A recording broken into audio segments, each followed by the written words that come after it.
சின்ன வயசுல யாராவது உங்களை பூச்சாண்டி கிட்ட பிடிச்சு கொடுத்துருவேன்னு சொல்லியிருக்காங்களா? இல்ல நீங்க யாரையாவது இப்படி பயமுறுத்திருக்கீங்களா? நாம ரொம்பவே சாதாரணமா சொல்ற ஒரு சொல் எப்படிப்பட்ட விளைவுகளை ஏற்படுத்தும்னு தெரியுமா? இதுக்கான பதில இந்த சுவாரஸ்யமான மகாபாரத கதையின் மூலமா தெரிஞ்சுக்கலாம். இந்த கதையில இது மட்டும் இல்லாம அக்னி பகவானைத்தான் நாம எல்லாரும் சாட்சி வச்சு முக்கியமான காரியங்களை செய்வோம். அப்பேற்பட்ட அக்னி பகவான் பொய் சாட்சி சொன்னாரா? பொய் சொன்னா என்ன நடக்கும்? இதுக்கான பதிலையும் தெரிஞ்சுக்கலாம். வாங்க கதைக்குள்ள போகலாம்.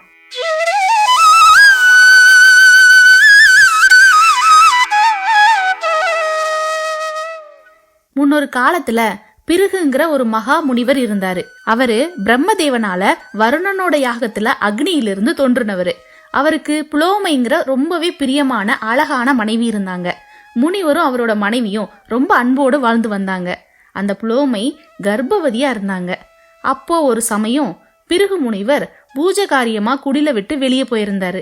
அப்போ புலோமாங்கிற ஒரு ராட்சசன் அந்த ஆசிரமத்துக்கு போனான். தன்னோட குடிலுக்கு அதிதியா வந்த ராட்சசனை பார்த்து புலோமை காட்டுல இருக்கிற காய் கிழங்கு கனிகளை கொடுத்து உபசரிக்கிறா. அப்போ அந்த அரக்கன் புலோமைய பார்த்து, இவள் எனக்கு நிச்சயிக்கப்பட்ட பெண் போல் இருக்கிறாளே அப்படின்னு கூர்ந்து கவனிக்கிறான். புலோமை சிறு வயதா இருந்தப்போ நிறைய குறும்புகள் செய்யற பெண்ணா இருந்தா. அப்போ அவளோட தந்தை புலோமைய பயமுறுத்துறதுக்காக, நீ இப்படியே குறும்புகள் செய்தாயெனில் உன்னை ராட்சசனுக்கு மனமுடித்தி வைப்பேன், ஏய் ராட்சசா இவளை பிடித்து கொண்டு போ அப்படின்னு பயமுறுத்துவாங்க. இதை கேட்டு அந்த சின்ன பெண் குறும்புகளை நிறுத்துவா. இப்படி அவள் தந்தை சொன்னதை அங்க மறைஞ்சு நின்றிருந்த ராட்சசன் கேட்டு மகிழ்ச்சி அடைஞ்சு அது முதல் இவளை தன்னோட மனைவியாகவே நினைச்சு காத்திருந்தான். ஆனா புலோமைக்கு பருவம் வந்ததும் அவளோட தந்தை பிருகு முனிவருக்கு புலோமைய திருமணம் செஞ்சு வச்சுட்டாரு. அதிலிருந்து இந்த ராட்சசனுக்கு அவங்க தந்தை மேலையும் இந்த பிருகு முனிவர் மேலையும் பயங்கர கோபம் உண்டு. எப்படியாவது புலோமைய அபகரிக்கணும்னு ஒவ்வொரு ஆசிரமமா போய் தேடி போக ஆரம்பிச்சான். இப்போ கர்ப்பவதியான புலோமியை கண்டதும் மகிழ்ச்சி அடைஞ்சு, இவள் தனக்கு நிச்சயிக்கப்பட்ட பெண்தானா அப்படின்னு ஒரு சிறு சந்தேகம் வர அங்கிருந்த அக்னியை நோக்கி கேள்வி எழுப்புனான். அக்னியே, உன்னை சத்தியமாக கேட்கிறேன், இவள் யாருடைய மனைவி?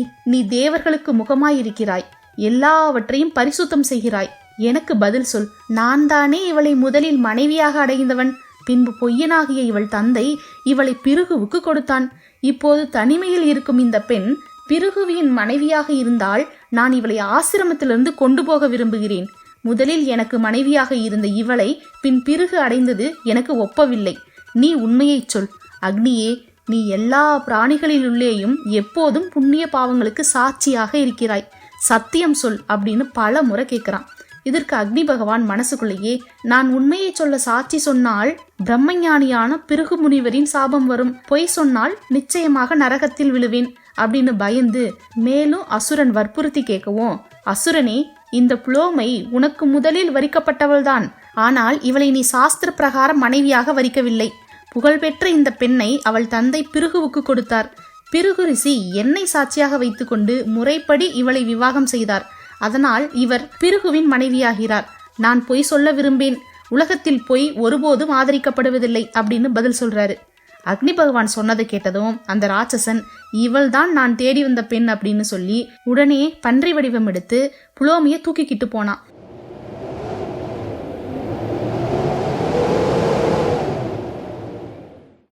அப்போ புலோமை அழுது அலறுறா. அவள் வயிற்றில் இருந்த சிசு கர்ப்பத்திலிருந்து நழுவி கீழே விழுந்தது. அந்த சிசு சூரியனை போல பிரகாசமா பூமியில வந்து தங்கிச்சு. அந்த சிசுவோட பிரகாசம் பட்டு புலோமையை தூக்கிட்டு போன அந்த ராட்சசன் சாம்பலாகி போனான். புலோமையும் கீழே விழுந்துட்டா. கீழே விழுந்த புலோமை சிசுவை எடுத்துக்கிட்டு அழுதுகிட்டே ஆசிரமத்துக்கு போனான். அந்த குழந்தைக்கு நழுவி விழுந்ததுனால சியவனர்னு பேர் வந்துச்சு. சேவனம்னா நழுவுதல்னு அர்த்தம். புலோமை வடிச்ச கண்ணீர் ஆசிரமம் பக்கத்திலேயே வதுசரைங்கிற நதியா மாறிடுச்சு. வெளியே போயிருந்த பிருகு முனிவர் ஆசிரமத்துக்கு வந்ததுமே அழுதுகிட்டு இருந்த தன்னோட மனைவியை பார்த்து என்ன ஆயிற்றுன்னு கேட்க, அவள் ராட்சசன் வந்ததையும் தன்னை தூக்கிட்டு போனதையும் தனக்கு குழந்தை பிறந்து அந்த ராட்சசன் சாம்பலாகி போனதையும் சொல்றா. அதுக்கு பிருகு முனிவர், உன்னை அந்த ராட்சசனுக்கு தெரியாதே, உன்னை அடையாளம் சொன்னது யார் அப்படின்னு கேட்க, புலோமை அக்னிதான் என்னை அந்த அரக்கனுக்கு தெரிவித்தான்னு சொல்ல, அதிக கோபம் கொண்ட பிருகுமுனி அக்னியை நோக்கி, நீ எல்லாவற்றையும் பட்சிப்பவனாக கடவாய் அப்படின்னு சாபமிடுறாரு. இப்படி பிருகு முனிவரால சாபிக்கப்பட்ட அக்னி தேவன் கோபம் கொண்டு, முனிவரே, ஏன் இப்படி ஆராய்ந்து பார்க்காமல் சாபம் கொடுத்தீர்? தர்மத்தை விடாதவனும் சத்தியவாதியுமாகிய நான் ஒருவன் சாட்சியாக கேட்ட பிறகு பாரபட்சமின்றி உண்மையை சொன்னேன். இதில் என் பிழை என்ன இருக்கிறது? எந்த சாட்சி தான் கண்ட விஷயத்தை கேட்கும்போது உண்மை தெரிந்தும் மாற்றி சொல்வானேயானால் அவன் தன் குலத்தில் முன் 7 தலைமுறைக்கும் பின் 7 தலைமுறைக்கும் கெடுதல் சேர்க்கிறான். உண்மை தெரிந்தவன் ஒன்றும் பேசாமல் இருப்பானாயின் அவனுக்கும் இதே நிலைதான். எனக்கும் உன்னை சபிக்க சக்தியுண்டு, ஆனால் நான் அவ்வாறு செய்யேன். நான் என் தவ வலிமையால் என்னை பல உருவங்களாக பிரித்து வேள்விகளிலும் யாகங்களிலும் சிரார்த்தங்களிலும் ஹோமங்களிலும் இருக்கிறேன். அமாவாசையில் பிதிர்களுக்கும் பௌர்ணமியில் தேவர்களுக்கும் என்னிடத்திலேதான் ஹோமம் செய்கின்றனர். தேவர்களும் பிதிர்களும் என்னை கொண்டே ஹோமம் செய்யப்பட்டவையை புசிக்கின்றனர். இவர்களுக்கு வாயாகிய நான் எல்லாவற்றையும் பசிப்பவனாவது எப்படி அப்படின்னு கேட்டு கோபப்பட்டு தன்னை சுருக்கிக்கிட்டு மறைஞ்சிடுறாரு. அது முதலா அக்னி இல்லாம வேதம் ஓதுறது, யாகம் செய்யறது, சிரார்த்தம் செய்யறது, ஹோமம் செய்யறதுன்னு எந்த செயலும் உலகத்துல நடைபெறல. உலகமே தடுமாறி போனது. இதனால ரிஷிகள் தேவர்களை சந்திச்சு இந்த விஷயத்தில் என்ன செய்ய வேண்டுமோ அதை காலதாமதமின்றி செய்யுங்கள் அப்படின்னு கேட்க, பின் ரிஷிகளும் தேவர்களும் பிரம்மதேவன் கிட்ட போய் அக்னிக்கு ஏற்பட்ட சாபம், அதனால பூமியில ஏற்படுற சிரமங்கள் இதையெல்லாம் சொல்லி பிருகு முனிவர் ஏதோ ஒரு காரணத்துக்காக அக்னியை சபித்தார்.